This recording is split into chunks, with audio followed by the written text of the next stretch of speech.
ओम नमो भगवते वासुदेवाय नमः। जय श्री कृष्णा, राधे राधे। आप सभी का ब्रज दर्शन व्लॉग में स्वागत करती हूँ। जैसा कि सब जानते हैं, अपरा एकादशी आने वाली है। ज्येष्ठ माह के कृष्ण पक्ष की अपरा एकादशी और शुक्ल पक्ष की निर्जला एकादशी दोनों ही बहुत महत्व रखती हैं। ज्येष्ठ माह के कृष्ण पक्ष में पड़ने वाली एकादशी को अपरा एकादशी कहा जाता है, क्योंकि यह अपार धन और समस्त पापों का नाश कर पुण्य देने वाली एकादशी है। यह व्रत जान अनजाने में किए गए 10 महापापों से मुक्ति दिलाता है और इस व्रत के प्रभाव से व्यक्ति के नरक में जाने की संभावनाएं कम हो जाती हैं।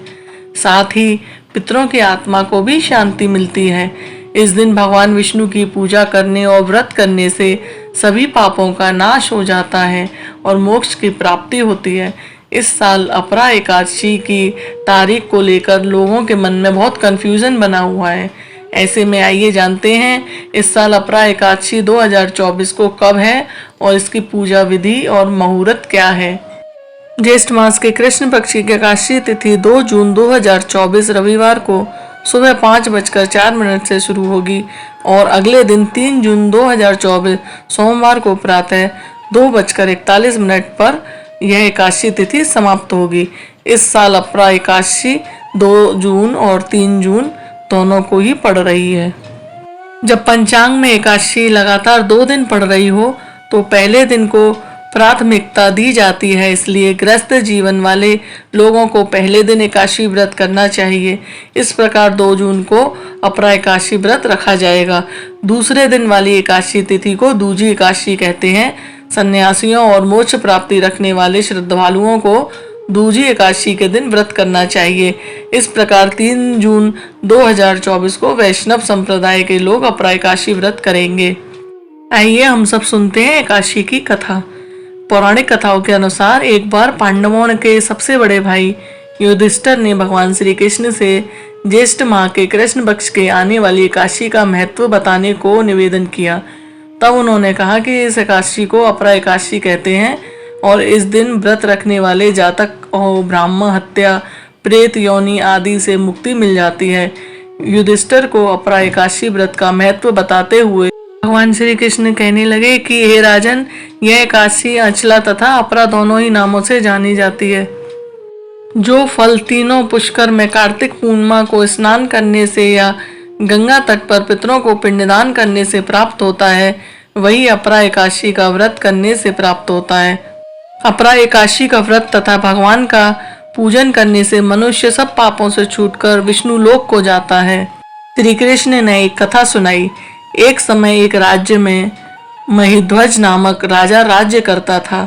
उसका एक छोटा भाई भी था जिसका नाम वृषध्वज था, जो कि बेहद अधर्मी और पापी व्यक्ति था। वह अन्याय के मार्ग पर चलने वाला और अपने भाई महिध्वज से द्वेष करने वाला था। एक बार वृषध्वज ने अपने भाई के खिलाफ षड्यंत्र रचा और उसकी हत्या कर दी। हत्या के बाद वह अपने भाई को शव जंगल में ले गया और पीपल के पेड़ के नीचे गाड़ दिया। चूंकि राजा महिध्वज की अकाल मृत्यु हुई थी, इसके कारण उन्हें प्रेत योनि में जाना पड़ा और वह प्रेत आत्मा बनकर पीपल के पेड़ पर रहने लगे। प्रेत आत्मा बनने के बाद राजा वहां पर उत्पात मचाने लगा।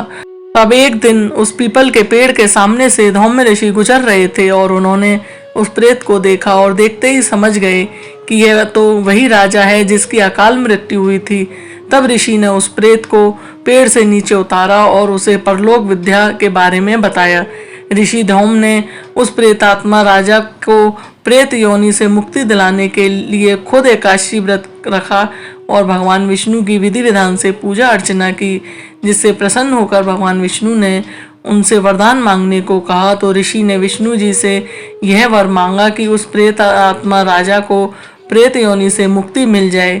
भगवान विष्णु ने ऋषि के कहने पर राजा को प्रेत योनि से मुक्ति कर दिया। इसके बाद राजा ने दिव्य शरीर धारण कर धौम्य ऋषि को प्रणाम किया और पुष्प विमान में बैठकर स्वर्ग को चले गए। हे राजन, यह अपरा एकादशी की कथा मैंने लोकहित के लिए कही है। इसे पढ़ने अथवा सुनने से मनुष्य सब पापों से छूट जाता है। आज इस वीडियो में मैंने आपको अपरा एकादशी का महत्व और अपरा एकादशी की कथा सुनाई और शुभ मुहूर्त क्या है ये बताया। तो अगर आप सभी को ये जानकारी पसंद आई हो तो आप इसे और आगे अपने परिवारजनों के साथ शेयर ज़रूर करना, जिससे कि उन्हें भी ये जानकारी मिल सके।